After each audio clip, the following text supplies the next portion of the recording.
Seri Pelangi di Langit Singosari. Bunga di Kaki Gunung Kawi. Audiobook, novel silat. Cerita, Esa Mintarja. Bab 12. Buyut Wangon itu berhenti sesaat, kemudian ia berpaling. Dari matanya memancar sebuah pertanyaan. Namun sebelum pertanyaan itu terucapkan berkatalah Mahisa Agni. Ki Buyut, carilah jalan yang lain. Di jalan itulah kemarin aku bertempur dengan Empu Pedek. Adalah suatu kemungkinan bahwa ia mencoba mencegat aku pula untuk merampas akar regu itu. Karena itu, ambillah jalan yang lain. Buyut dari Wangon itu mengangguk-anggukkan kepalanya. Sekali lagi Mahisa Agni mendengar suara buyut tua itu bergetar. Luar biasa. Apakah Angger masih akan mengorbankan diri sekali lagi untuk kepentinganku? Kisana, kenapa kita tidak bersama-sama saja mencari jalan lain? Tidak, sahut Mahisa Agni. Kalau Empu Pedek itu tidak melihat aku lewat, maka ia pasti akan mencari aku di segenap sudut hutan ini. Tetapi apabila sudah ditemukannya aku, maka ia tidak akan mencari orang lain. Terima kasih. Terima kasih Kisanak, desis Buyut Wangon yang kemudian dengan tersuruk-suruk ia membelok menyelinap di antara batang alang-alang sambil berkata. Biarlah aku menempuh jalan ini. Mudah-mudahan aku tidak akan tersesat. Besok kalau matahari sudah terbit aku akan tahu dengan pasti, kemana aku harus pergi. Sebab Wangon terletak tepat pada garis antara matahari terbit dan ujung Gunung Semeru itu pada bulan ini. Mahisa Agni tidak menjawab. Ia melihat Buyut Ing Wangon itu hilang di antara batang-batang ilalang dan gerumbul-gerumbul perdu. Namun pada saat itu pula terasa dadanya bergelora. Akar regu putih itu pun lenyap pula bersama lenyapnya Buyut Ing Wangon. Mahisa Agni itu pun kemudian dengan lemahnya duduk di atas batu padas di kaki lereng gundul itu. Kembali kedua tangannya yang kokoh kuat itu menutupi wajahnya. Perlahan-lahan terdengar anak muda itu menggeram. Maafkan aku, Guru. Aku tidak dapat membawa akar regu itu kembali, karena aku tidak berhasil dalam perjuanganku melawan perasaanku. Angin yang basah bertiup di antara daun-daun perdu dan batang-batang ilalang yang liar. Terdengar di kejauhan suara-suara burung malam bersahut-sahutan. Namun Mahisa Agni masih duduk tepekur di atas batu padas itu. Berbagai persoalan datang pergi di dalam kepalanya. Riuh seperti angin yang kencang bertiup berputaran. Sekali-kali tampak kabut yang lebat bergulung-gulung, namun di kali lain beterbanganlah daun-daun yang berguguran dari batang-batangnya. Semakin lama semakin kencang, semakin kencang. Dan Mahisa Agni terkejut ketika tiba-tiba di kejauhan terdengar aum harimau lapar. Mahisa Agni mengangkat wajahnya. Ia menarik nafas dalam-dalam. Bagaimanakah kalau Buyut Ing Wangon itu bertemu dengan harimau itu? Pertanyaan itu dijawabnya sendiri. Ia sudah selamat sampai ke tempat ini. Ia pun akan selamat juga sampai ke padukuhannya kembali. Perlahan-lahan terdengar anak muda itu menggeram. Maafkan aku, Guru. Aku tidak dapat membawa akar regu itu kembali, karena aku tidak berhasil dalam perjuanganku melawan perasaanku. Dan kini kembali Mahisa Agni merenungi dirinya sendiri. Terasalah kini betapa penat dan lelahnya setelah ia menempuh pendakian dan kemudian turun kembali dalam ketinggian yang cukup besar. Juga kini mulai terasa betapa lapar dan hausnya. Perlahan-lahan Mahisa Agni berdiri dan berjalan ke tempat ia menyimpan bungkusannya.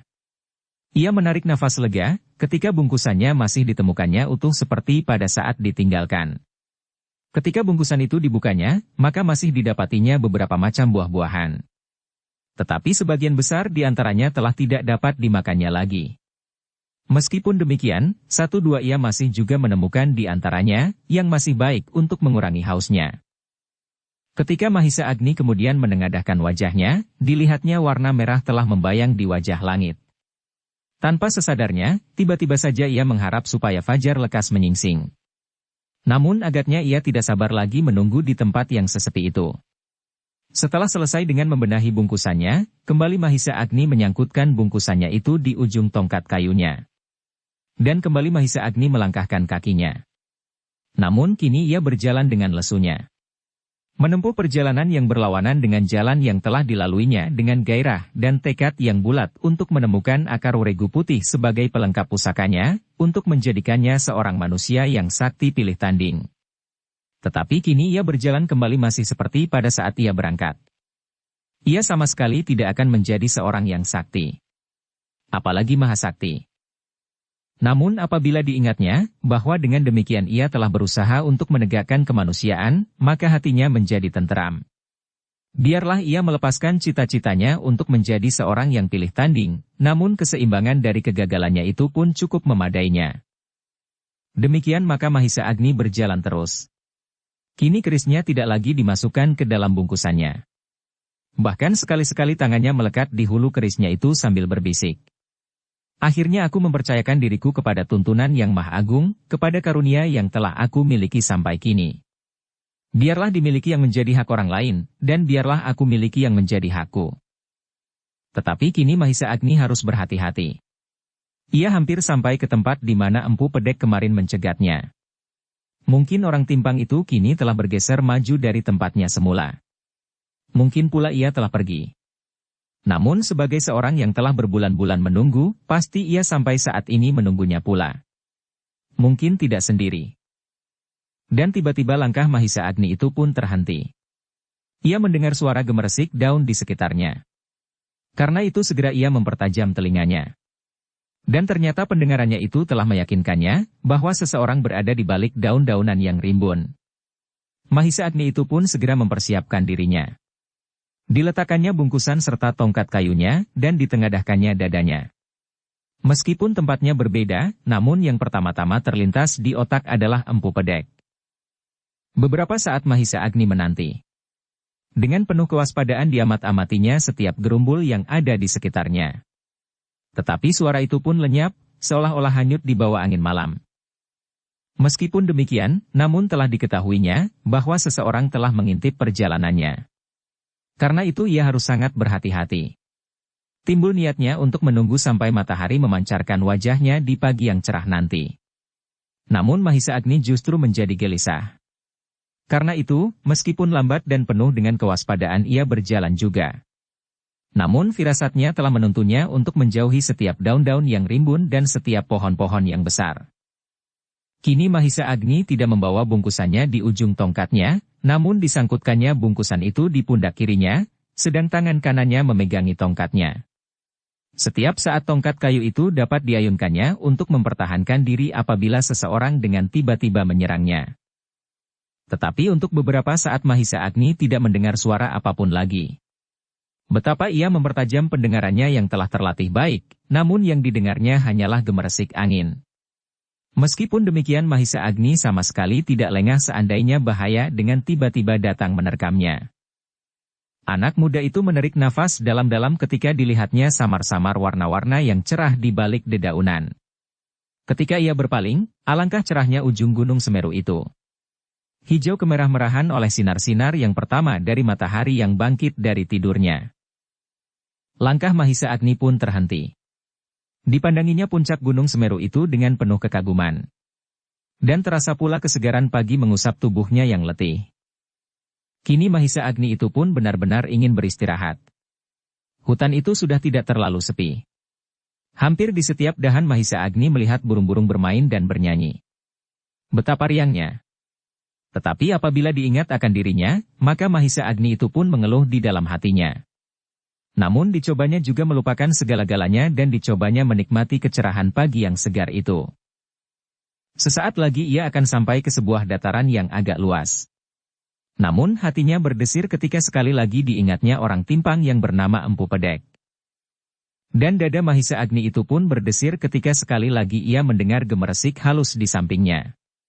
Cepat-cepat ia tegak berdiri di atas kedua kakinya yang kokoh kuat. Diletakkannya bungkusannya dan tongkatnya sekali. Dengan cermat diamatinya setiap lebar daun di sekitarnya. Dan sekali lagi desir di dadanya itu menyentuh jantungnya, ketika dilihatnya daun-daun yang bergoyang-goyang dengan kerasnya. Kini Mahisa Agni menjadi pasti, di balik daun itulah seseorang telah mengintipnya. Karena itu ia tidak mau berteka-teki lagi. Ia ingin segera menyelesaikan persoalannya. Mungkin dengan Empu Pedek, mungkin dengan orang lain. Maka terdengarlah anak muda itu berkata lantang. "Hi, siapakah kau? Marilah, aku telah menunggumu." Suara Mahisa Agni itu pun kemudian terpantul oleh dinding-dinding batu padas di lereng gunung dan oleh batang-batang pohon yang rapat, seakan-akan melingkar-lingkar di dalam hutan. Namun sesaat kemudian suara gemanya berangsur-angsur lenyap. Namun tak seorang pun yang menjawab. Tetapi tiba-tiba Mahisa Agni itu pun terkejut bukan buatan. Hampir ia tidak percaya akan telinganya. Didengarnya dari balik gerumbul itu suara batuk-batuk beberapa kali. Suara yang telah dikenalnya baik-baik. Sehingga dengan demikian dada Mahisa Agni itu pun menjadi berdebar-debar. Dan apa yang disangkanya itu ternyata benar-benar terjadi. Dari balik gerumbul itu muncullah seorang tua dengan wajah dalam yang bening. Dari bibirnya terbayanglah senyumnya yang segar. Sesaat Mahisa Agni terpaku di tempatnya.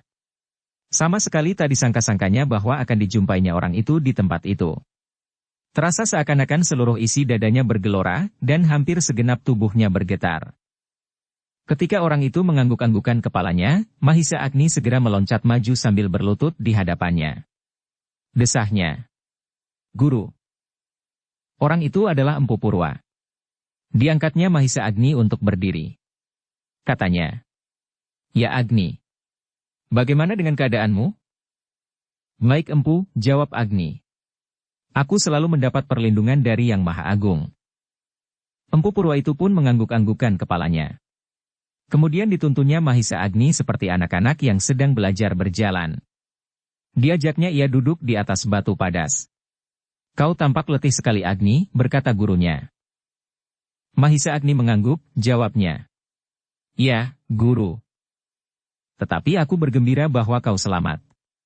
Aku ingin melihatmu ke dalam gua. Sebab aku menjadi cemas, ketika kau terlalu lama belum juga kembali. Tetapi ternyata aku berpapasan denganmu hampir sampai di kaki lereng gundul itu. Dan aku mengikutimu sampai di sini. Perkataan gurunya itu telah menggores jantung Mahisa Agni. Segera disadarinya, bahwa ia tidak berhasil membawa kembali akar regu putih itu. Karena itu, kini segenap tubuhnya menjadi basah oleh peluh yang dingin. Namun ia masih belum dapat mengatakan sesuatu. Agni, berkata gurunya kemudian. Aku menjadi lebih bergembira lagi ketika aku melihat bahwa kau telah pergi meninggalkan gua itu. Bukankah dengan demikian aku akan dapat membanggakanmu? Kini wajah Mahisa Agni tertunduk lesu. Dikenangnya segalanya yang pernah terjadi dalam perjalanannya. Ditentangnya jurang dan ngarai. Dilawannya alam yang keras dan dilawannya pula semua rintangan yang menghalanginya. Orang-orang jahat dan binatang buas. Semuanya berhasil diatasinya. Namun, lawan yang tak dapat ditundukkan adalah perasaannya sendiri. Karena itu, maka gelora di dalam dadanya itu pun menjadi semakin gemuruh. Apakah yang akan dapat dikatakan kepada gurunya? Ternyata ia lebih mementingkan perasaan sendiri daripada perintah gurunya itu. Namun kemudian timbul pula niatnya untuk berkata berterus terang. Gurunya adalah seorang manusia yang baik, seperti apa yang selalu diajarkan kepadanya. Apa yang harus dilakukan dalam hidupnya? Kasih mengasihi antara sesama, sebagai pancaran kasih dari Yang Maha Agung. Meskipun demikian getaran di dadanya menjadi semakin deras, ketika ia mendengar gurunya itu bertanya. Agni, apakah benar dugaanku bahwa kau telah berhasil mendaki gua itu? Sesaat Agni memandang wajah gurunya. Wajah yang dalam dan bening. Karena itu timbullah harapannya, bahwa gurunya tidak akan marah kepadanya. Perlahan-lahan Mahisa Agni menundukkan wajahnya kembali, dan dengan lemahnya ia mengangguk sambil menjawab lirih. Ya, guru. Syukurlah kalau kau telah berhasil mendaki gua itu, gumam gurunya sambil menepuk pundak muridnya. Namun dada Mahisa Agni itu pun menjadi semakin tegang. Dan berdesirlah dadanya seolah-olah sebuah goresan sembilu menyentuh hatinya, ketika ia mendengar gurunya itu bertanya. Apakah akar regu putih itu masih kau temukan? Mulut Mahisa Agni itu serasa terbungkam oleh gelora yang berkecamuk di dalam dadanya. Dan karena itu maka tiba-tiba tubuhnya menjadi gemetar. Wajah yang tunduk menjadi semakin dalam menekuri batu-batu di bawah kakinya. Karena itu ia tidak segera menjawab, sehingga Empu Purwa mengulanginya. Bagaimanakah anakku? Apakah kau masih menemukan akar regu itu? Gemuruh di dada Mahisa Agni serasa akan memecahkan jantungnya. Hampir saja Mahisa Agni berdusta. Ingin ia mengatakan bahwa akar regu putih itu sudah tidak ada di tempatnya. Namun kejujurannya telah melawannya sehingga betapapun beratnya, ia harus mengatakan apa yang dilihat dan dialaminya. Maka dengan tegangnya ia menjawab. Ya, guru. Oh, sahut gurunya. Syukurlah, syukurlah. Jadi kau masih menemukan akar wegu itu di dalam gua? Mahisa Agni mengangguk. Pasti, berkata gurunya. Akar itu pasti masih di sana. Sebab tak seorang pun yang mengetahui, selain aku, bahwa akar itu ada di dalam gua. Empu Purwa itu terkejut ketika Mahisa Agni menjawab. Tidak, guru. Ternyata ada orang lain yang mengetahuinya pula. Orang lain, ulang Empu Purwa. Ya, jawab Agni. Seorang dari Gunung Merapi, seorang bernama Empu Pedek dan seorang buyut dari Wangon. Empu Purwa itu mengangkat keningnya. Tampaklah beberapa kerut di dahinya semakin nyata. Namun agaknya ia tidak ingin mempersoalkan orang-orang yang juga mengetahui akar regu putih itu. Karena itu katanya. Ah, biarlah orang-orang itu mengetahuinya. Namun asal kau masih sempat menemukan akar regu putih itu. Kata-kata itu benar-benar menampar dada Mahisa Agni. Sebuah getaran yang keras telah mengguncangkan jantungnya. Kini ia harus mengatakan apa yang sebenarnya terjadi. Mahisa Agni itu pun kemudian menangkupkan kedua telapak tangannya di muka dadanya. Sambil membungkukkan badannya ia berkata dengan suara yang gemetar. Maafkan guru. Aku ternyata tidak dapat memenuhi perintah guru. Membawa akar regu putih itu kembali ke padepokan Panawijen. Sesaat mereka berdua tenggelam dalam kesepian. Mahisa Agni masih menundukkan wajahnya. Ia menunggu apa yang akan dikatakan oleh gurunya. Apa saja. Ia akan menerima keputusan itu dengan ikhlas. Baru kemudian akan dikatakannya, alasan-alasan yang telah memaksanya untuk menyerahkan akar regu itu kepada orang lain. Bukan karena kekerasan, dan bukan pula karena ketakutannya menghadapi bahaya. Ia telah mengalahkan semua rintangan, kecuali satu yang justru datang dari dirinya sendiri. Perlahan-lahan ia mendengar gurunya bertanya. Kenapa Agni? Mahisa Agni menjadi heran. Ketika ia mencoba mencuri pandang wajah gurunya, ia pun menjadi semakin heran. Wajah itu masih saja dalam dan bening. Ia tidak mendapat kesan bahwa gurunya terkejut dan marah kepadanya. Dan ia tidak tahu, keadaan apakah yang sebenarnya sedang dihadapinya. Apakah gurunya sedang mempertimbangkan alasan-alasan yang harus dikemukakan, ataukah gurunya sedang mencoba menahan diri? Namun kini gurunya itu bertanya, kenapa?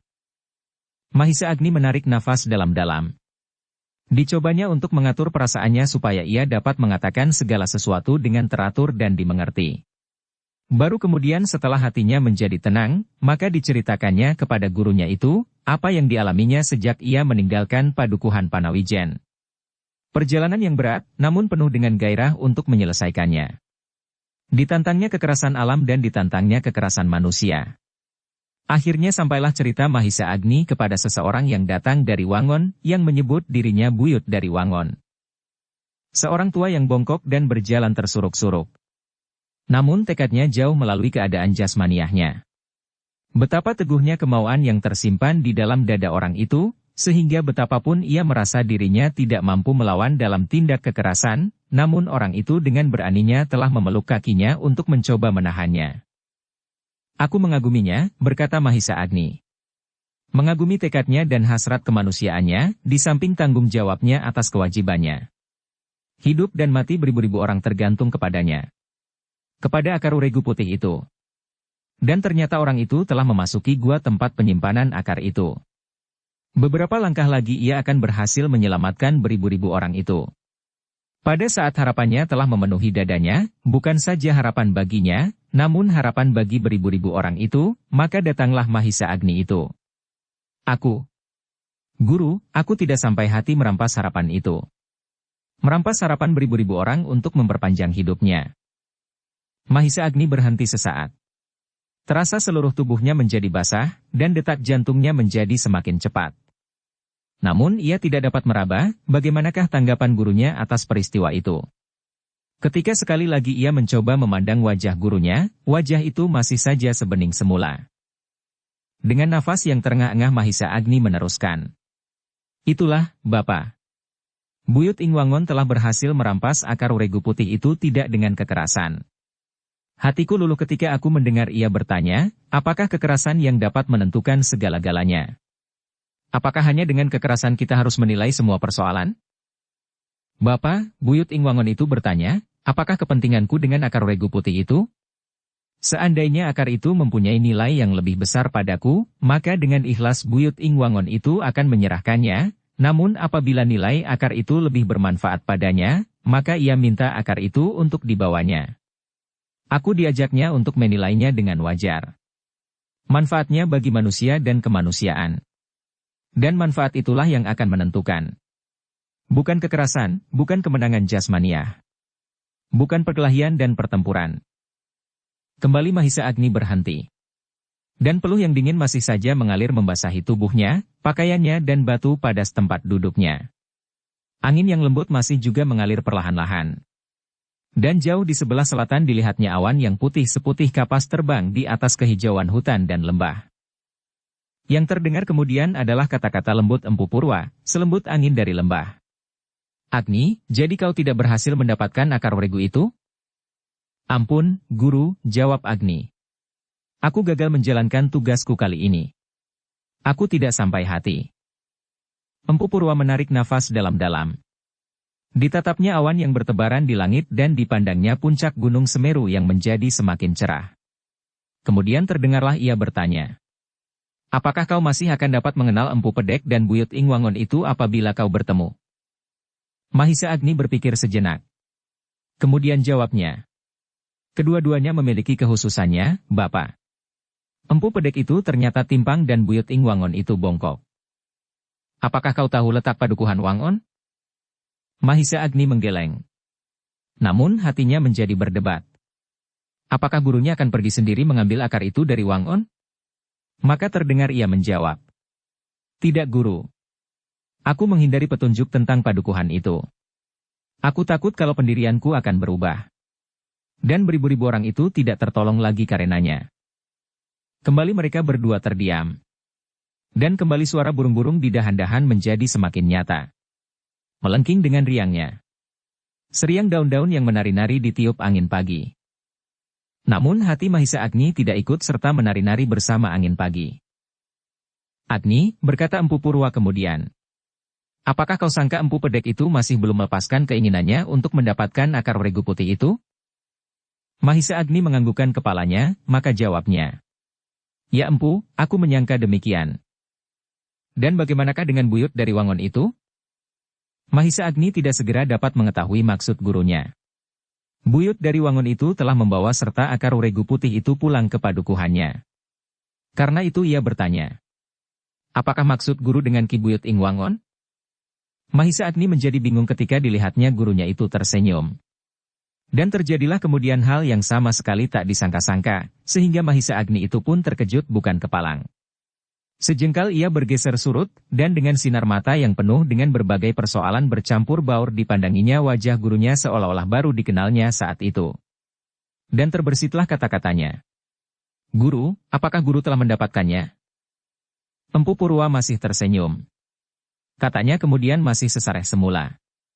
Agni, bukankah akar regu ini yang kau cari? Empu Purwa masih tersenyum. Katanya kemudian masih sesareh semula.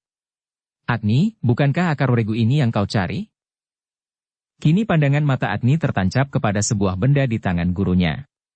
Akar regu putih yang diperebutkannya dengan Buyut Ing Wangon.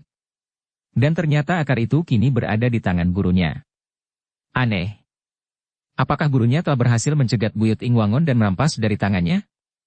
Demikianlah beribu-ribu persoalan bergulat di dalam dada Mahisa Agni. Namun karena itu, maka tak sepatah kata pun yang dapat diucapkannya. Yang terdengar kemudian adalah kata-kata Empu Purwa pula mendesaknya. Benarkah pengamatanku ini Agni? Apakah benda ini pula yang kau lihat di dalam gua itu? Ya. Ya Empu, sahut Agni terbata-bata. Namun terloncat pula pertanyaannya. Tetapi bagaimanakah benda itu dapat sampai di tangan Empu? Empu Purwa tersenyum. Katanya. Kepada siapa benda ini kau berikan? Kepada orang bongkok dari Wangon. Buyut Ing Wangon, sahut Mahisa Agni. Empu Purwa menarik nafas dalam-dalam. Sambil mengangguk-anggungkan kepalanya ia berkata. Sudahlah, jangan kau risaukan orang lain. Kau sekarang akan berhasil memiliki benda ini. Akar regu putih. Rangkapan pusakamu yang kecil itu. Bukankah dengan akar ini kau dapat membuta tangkai trisula kecil itu? Mahisa Agni itu pun menjadi semakin bingung. Bagaimanakah jadinya dengan buyut dari Wangon? Apakah yang akan dilakukannya seandainya akar regu itu lenyap dari tangannya? Dan bagaimanakah dengan beribu-ribu orang yang hampir mati karena penyakitnya? Dan kini tiba-tiba tubuh Mahisa Agni itu pun bergetar kembali. Betapa ia menjadi gelisah. Ia tidak tahu apakah sebenarnya yang terjadi. Tetapi yang dilihatnya akar regu putih itu sudah di tangan gurunya. Guru, terdengar Mahisa Agni bertanya dengan suara yang gemetar. Di manakah buyut Ing Wangon itu sekarang? Empu Purwa itu tidak segera menjawab. Namun ditatapnya Mahisa Agni itu dengan pandangan yang sejuk. Dan kediamannya itu telah membuat hati Mahisa Agni menjadi semakin tegang. Sehingga diulanginya pertanyaannya. Guru, apakah guru bertemu dengan buyut Ing Wangon dan mendapatkan akar regu itu daripadanya? Dan jantung Mahisa Agni menjadi semakin bergolak ketika ia melihat gurunya tersenyum. Timbullah berbagai sangkaan di dalam hatinya. Apakah gurunya telah mencederai buyut dari Wangon itu? Tak mungkin. Buyut dari Wangon bukan seorang yang mampu untuk berkelahi, apalagi melawan gurunya. Sehingga dengan mudahnya akar itu akan dapat diambilnya. Mahisa Agni menjadi semakin tidak mengerti ketika kemudian gurunya itu menepuk bahunya, dan dengan lembut berkata, "Kenapa kau prihatin atas buyut yang bongkok itu?" "Iya, kenapa?" Mahisa Agni mengulang pertanyaan itu di dalam hatinya. Namun ia tidak dapat menjawab pertanyaan itu. Karena itu maka dengan lemahnya ia menggeleng. Jawabnya, "Entahlah, Bapak. Mungkin aku menjadi iba kepadanya, kepada orang-orangnya yang menantinya dengan penuh kecemasan dan penderitaan." Buyut Ing Wangon itu kini telah tidak ada lagi. Agni terkejut sehingga ia bergeser. Ditatapnya wajah gurunya dengan pancaran pertanyaan dari bola matanya. Ketika ia melihat gurunya memandangnya dengan iba, maka desahnya di dalam hati. Betapa aneh persoalan yang aku hadapi. Agni, berkata gurunya. Buyut Ing Wangon itu benar-benar sudah tidak ada lagi. Yang ada kini adalah aku gurumu. Nafas Mahisa Agni menjadi semakin terengah-engah, melampaui pada saat ia mendaki lereng yang gundul itu. Dan ketika ia mendengar gurunya menjelaskan, serasa ia sedang dibuai oleh mimpi yang aneh. Didengarnya gurunya itu berkata, "Kau serahkan akar ini kepada orang yang menamakan diri Buyut Ing Wangon, Agni. Dan sekarang kau lihat akar regu ini berada di tanganku. Tak ada perjuangan yang terjadi, tak ada perampasan dan pemerkosaan. Aku terima akar ini langsung dari tanganmu." Kini Mahisa Agni benar-benar terkejut bukan buatan. Ia mendengar kata demi kata dengan jelas. Ia mendengar dan mengerti maksud gurunya. Meskipun demikian dengan wajah yang tegang ia bertanya. "Jadi, apakah mataku yang kurang wajar, atau apa akukah yang tidak pada tempatnya? Apakah maksud guru mengatakan, bahwa yang bertemu dengan aku di dalam gua itu guru sendiri?" Empu Purwa mengangguk. Tampaklah kebeningan matanya memancarkan keibaan hatinya. Karena itu ia berkata seterang-terangnya.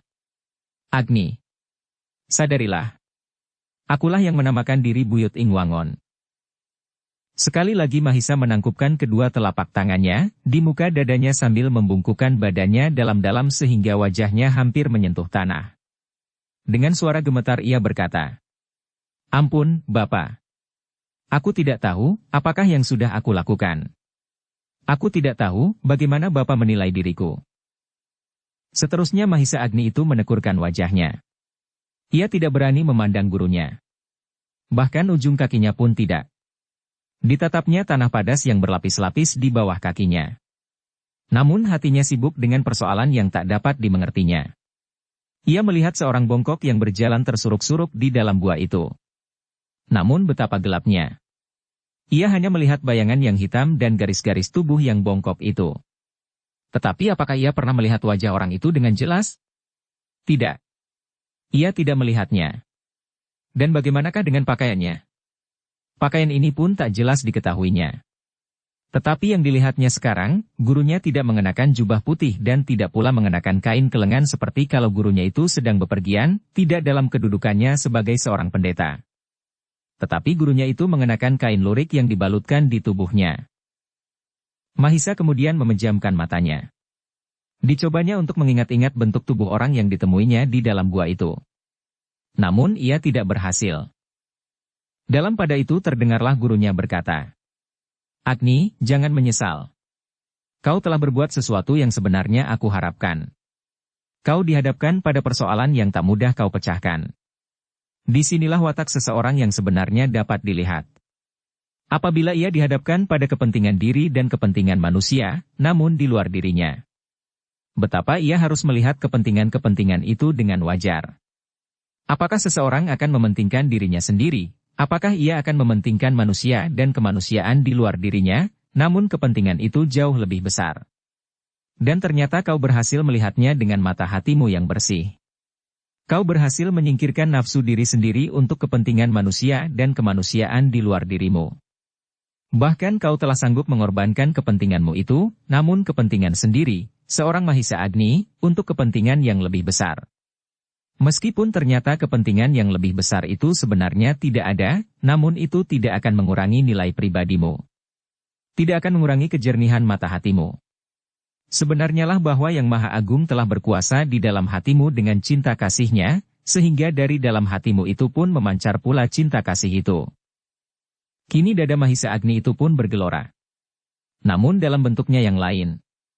Setelah sekian lama ia ditegangkan oleh teka-teki tentang orang bongkok itu, tiba-tiba kini ia mendengar kata-kata gurunya itu. Jelas dan hatinya pun menjadi terang. Gurunya itu ternyata membenarkan sikapnya. Dan karenanya, maka ia pun menjadi terharu. Betapa ia bersyukur di dalam hatinya, bahwa tangan yang maha besar telah menuntunnya untuk memilih sikap yang dibenarkan oleh gurunya dan benar pula menurut keyakinannya. Dan didengarnya gurunya itu berkata seterusnya. Meskipun demikian Mahisa Agni. Apa yang terpuji pada saat ini bukan berarti untuk seterusnya tak akan terkena salah. Jangan menjadi lupa diri. Akar regu itu akan dapat menjadi alat untuk mengenangkan masa ini. Sebenarnya lah hanya itu manfaat yang dapat kau ambil daripadanya. Sekali lagi Mahisa Agni dikejutkan oleh kata-kata gurunya itu. Akar regu putih itu hanya akan bermanfaat baginya untuk mengenangkan masa ini. Suatu masa di mana ia harus berjuang untuk menumbangkan nafsu yang menyala-nyala untuk menjadikan dirinya orang pilih tanding, karena suatu pengabdian pada kemanusiaan memanggilnya.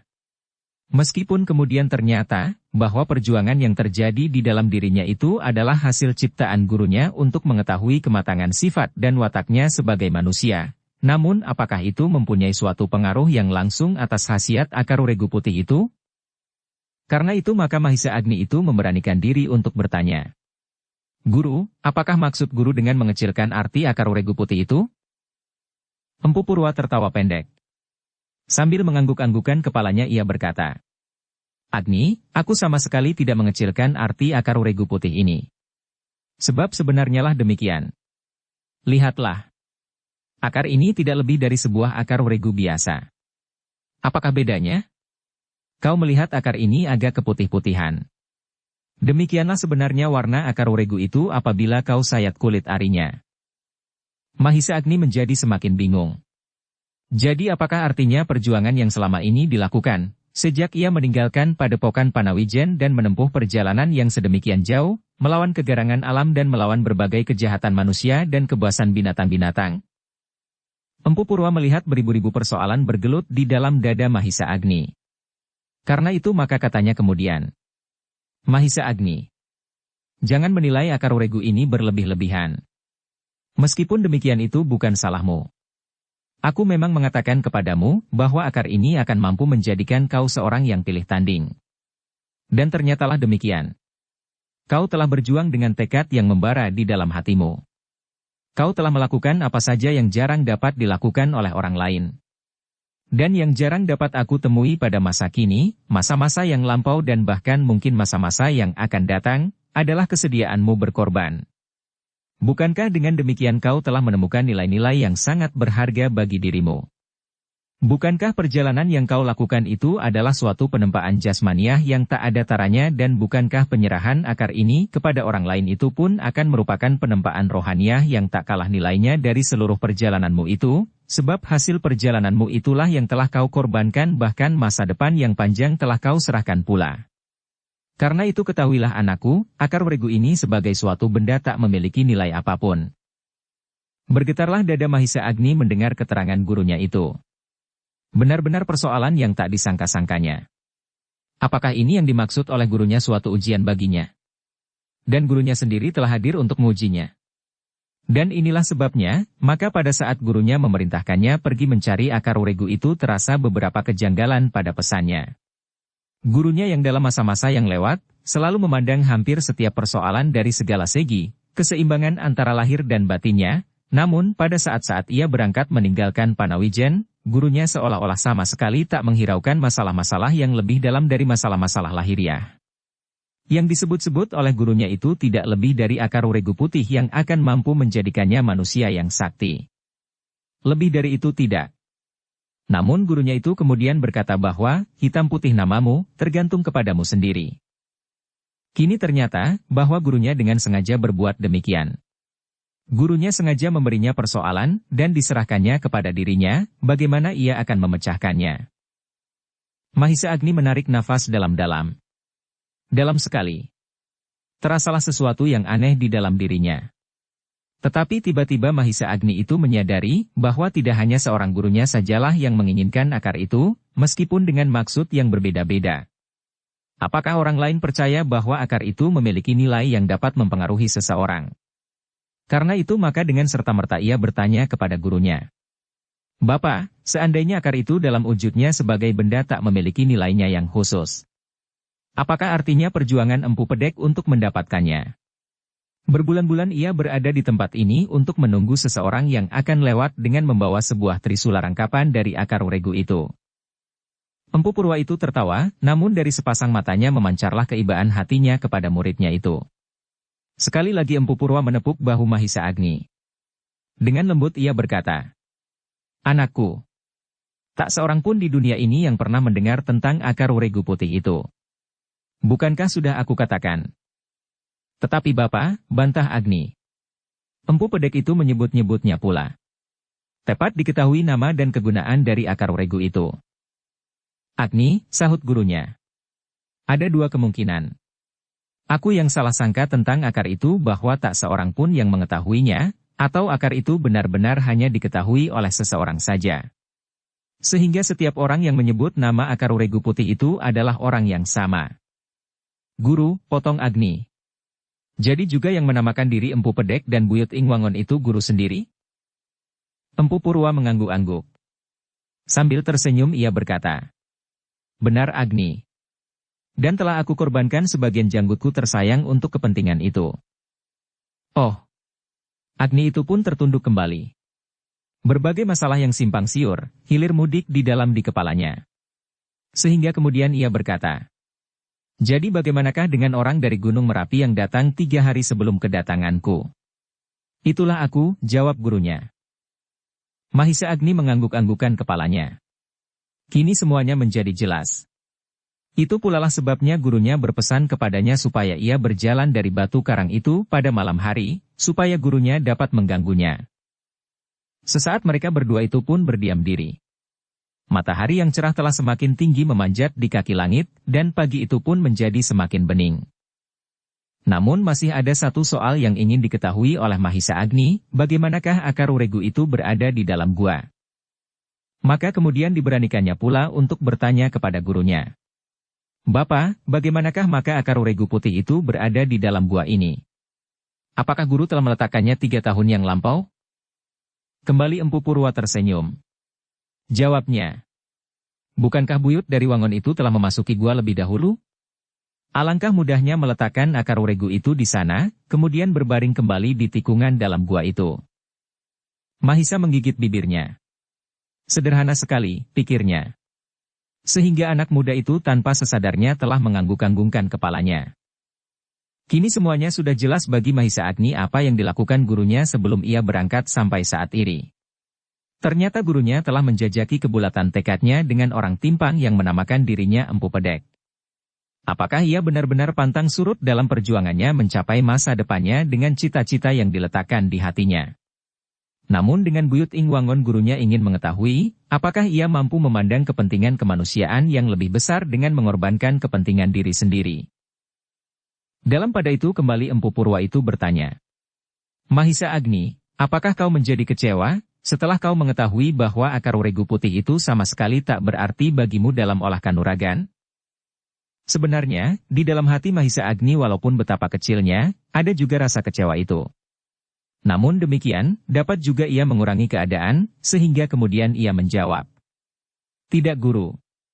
Kalau ada maka kekecewaan itu tak akan berarti, dibandingkan dengan kebanggaan yang aku dapatkan karena Bapak telah membenarkan sikap dan tanggapanku atas persoalan-persoalan yang guru berikan. Empu Purwa mengangguk-anggukkan kepalanya. Katanya pula. Nah, meskipun demikian simpanlah akar regu ini. Sudah aku katakan, bahwa akar ini akan bermanfaat pula bagimu.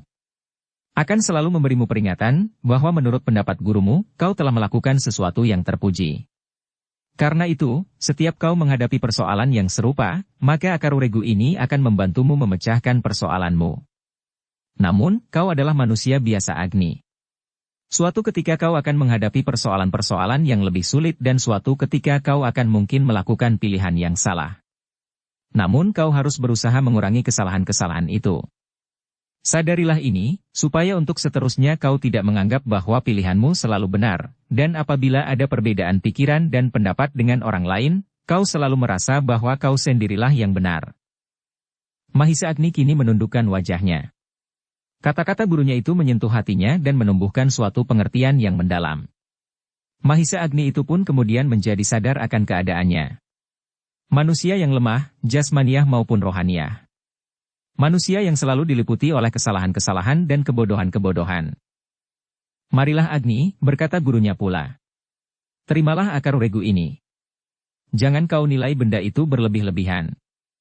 Namun jangan kau abaikan pula hikmah yang telah kau letakkan sendiri pada benda itu. Mahisa Agni itu pun mengangkat wajahnya. Dipandangnya akar regu itu dengan perasaan yang aneh. Namun dimengertinya pula nasihat gurunya. Karena itu, maka akar itu pun diterimanya dengan hasrat yang mantap untuk mencoba memenuhinya. Meskipun demikian terasa juga kehambaran di dalam dadanya. Kembali mereka berdua terlempar dalam kesenyapan. Dan kembali mereka membiarkan tubuh mereka dibelai angin yang mengalir dari lembah. Namun angan-angan Mahisa Agni terbang melambung ke daerah-daerah yang aneh. Ke masa-masa yang lewat dan ke masa-masa yang akan datang. Seperti orang tersentak diri mimpinya ia mendengar gurunya berkata kepadanya. Mahisa Agni. Aku tahu bahwa kau dengan peristiwa ini merasa kehilangan sesuatu, meskipun kau dapat mengerti dan memahami artinya. Karena itu anakku, sebenarnya lah bahwa kau akan mendapatkannya sesuatu yang bermanfaat bagi hidupmu kelak. Bukan dari akar regu itu, tetapi dari dirimu sendiri. Mahisa Agni mengangkat wajahnya. Terasa debar yang halus menyentuh hatinya. Dan didengarnya gurunya berkata, Agni, ada sesuatu yang ingin aku beritahukan kepadamu. Bahwa aku telah mendapat ilmu yang turun-temurun mengalir dari guru ke muridnya yang terpercaya. Itulah sebabnya, setiap guru yang akan memberikan kepada muridnya, maka guru itu harus yakin akan sifat dan watak muridnya itu. Itulah yang memaksa aku membuat cerita tentang akar regu putih, karena aku ingin mengetahui, apakah sudah masanya aku menurunkan ilmu itu kepadamu. Apakah ilmu itu akan bermanfaat bagimu dan bagi beberapa manusia? Sebab seandainya ilmu itu kau terima, namun penggunaannya tidak seperti yang diharapkan, maka ilmu itu akan kehilangan artinya, bahkan akan menjadi sangat berbahaya. Namun kini aku telah menemukan suatu keyakinan, bahwa ilmu itu padamu akan menemukan sasaran pengamalan seperti yang diharapkan. Debar yang halus di dalam dada Mahisa Agni itu pun menjadi semakin tajam. Bahkan kemudian terasa tubuhnya bergetar. Kata-kata gurunya itu seperti tetesan embun yang menyentuh ubun-ubunnya. Namun kemudian seperti menyalanya bara harapan di dalam hatinya. Dan didengarnya gurunya itu berkata seterusnya. Mahisa Agni. Ilmu itu adalah ilmu yang didasari pada kekuatan-kekuatan yang tersimpan di dalam dirimu sendiri. Karena itu kau harus selalu ingat kepada sumbernya. Setiap penggunaan ilmu itu pun harus diperuntukkan bagi sumber itu sendiri. Sumber kekuatan-kekuatan di tubuhmu itu, dan lebih jelas lagi, adalah sumber hidupmu itu, yang menciptakanmu. Yang menciptakan manusia. Semuanya kini menjadi semakin terang bagi Mahisa Agni. Dengan cepat ia dapat menghubungkan setiap peristiwa yang pernah dialami dengan kata-kata gurunya itu. Sekali lagi terucapkan puji dan syukur di dalam hati Mahisa Agni. Dan apa yang dikecewakannya atas akar regu putih itu, seakan-akan telah larut dihanyutkan oleh harapan-harapan baru yang tumbuh di dalam hatinya. Harapan baru tentang ilmu yang disebut oleh gurunya, namun dilandasi oleh semua penjelasan dan nasihat-nasihat gurunya itu. Maka kini ternyatalah baginya, bahwa gurunya telah menganggapnya lulus dari ujian yang dibebankan di atas pundaknya. Sesaat kemudian gurunya meneruskan pula. Agni, untuk menerima ilmu itu, maka kau tidak cukup memerlukan waktu sehari 2 hari. Namun sebenarnya sebagian besar dari dasar-dasarnya, dan persiapan-persiapan jasmaniah telah kau miliki. Karena itu, kau tinggal harus bekerja tidak lebih dari 1-2 bulan. Mahisa Agni mengangguk-anggukan kepalanya. Waktu itu tidak terlalu lama. Perjalanan yang ditempuhnya itu pun telah memakan waktu lebih dari sebulan. Dan kalau ia harus bekerja keras 1-2 bulan lagi, maka waktu itu tak akan berarti baginya dibandingkan dengan waktu yang panjang yang terbentang di hadapannya. Dan berkata pula lah gurunya. Agni, ilmu yang akan kau terima adalah ilmu yang harus kau tekuni untuk seterusnya. Ilmu itu tidak sekaligus menjadi sempurna. Aku hanya akan memberikan beberapa petunjuk dan membuka pintu saja bagimu. Seterusnya terserah kepadamu sendiri. Gurunya berhenti sebentar, seakan-akan menunggu kata-kata itu dicernakan oleh muridnya. Kemudian sambungnya.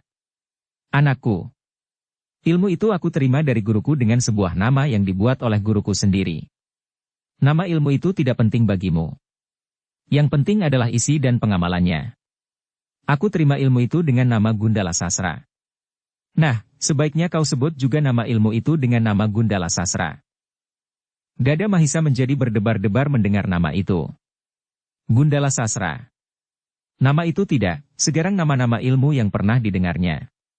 Bajapati, Guntur Geni, Sapu Jagat, dan lain-lainnya. Nama-nama yang pernah didengarnya dari gurunya itu pula, sebagai senjata-senjata pamungkas dari beberapa orang sakti. Memang sejak ia mendengar nama-nama ilmu itu, terbelit pula pertanyaan di dalam dadanya, apakah gurunya sendiri tidak memiliki aji yang dapat dibanggakan? Namun ia tidak pernah berani menanyakannya. Mungkin gurunya tidak akan senang mendengar pertanyaan itu. Apalagi seandainya gurunya itu benar-benar tidak memilikinya. Tetapi kini ternyata pertanyaan itu telah terjawab. Gurunya pun memiliki ilmu yang disimpannya baik-baik. Dan ilmu itu bernama Gundala Sasra, yang kini akan diturunkannya kepadanya. Karena itu dengan penuh harapan ia menyambut kata-kata gurunya itu. Bahkan telah dibayangkannya, bahwa ia harus memeras tenaga, mesu diri untuk mendapatkan jalan menerima kesaktian gurunya. Yang didengarnya kemudian gurunya itu berkata, Mahisa Agni, namun ilmu harus kau terima dengan kerja dan usaha. Aku tidak dapat meniup tengkukmu, dan kemudian ilmu ini telah meresap dengan sendirinya ke dalam tubuhmu. Atau mengusap ubun-ubunmu atau menghembus hidungmu. Namun aku sendirilah yang harus menempatkan dirimu dalam keadaan yang memungkinkan bagimu untuk menerima ilmu ini. Kembali gurunya itu berhenti sesaat. Sedang dada Mahisa Agni pun menjadi semakin berdebar-debar. Dan didengarnya gurunya itu berkata pula, Agni, marilah kita hidup di tengah-tengah hutan ini untuk beberapa lama, supaya kau leluasa memperkembangkan dirimu dalam ilmu yang akan kau terima. Prihatin dan mesu diri, menguasai tindak tanduk dan angan-angan adalah sumber dari kekuatan ilmu ini. Namun kita manusia hanya dapat berusaha, sedang ketentuan terakhir adalah di tangan Yang Maha Agung. Karena itu jangan menyesal apabila kekuatan ilmu itu tidak seperti apa yang kau harapkan, namun jangan sombong dan takabur apabila ilmumu akan berkembang menjadi ilmu yang dahsyat. Sedahsyat 1000 guntur yang menyala di langit. Debar di dada Mahisa Agni menjadi semakin bergelora. Kini titik-titik keringatnya menetes satu-satu dari keningnya. Apa yang harus dihadapinya ternyata tidak lebih ringan dari perjalanannya yang telah dilakukannya. Meskipun demikian, dihadapinya masa-masa yang berat itu dengan penuh tekad.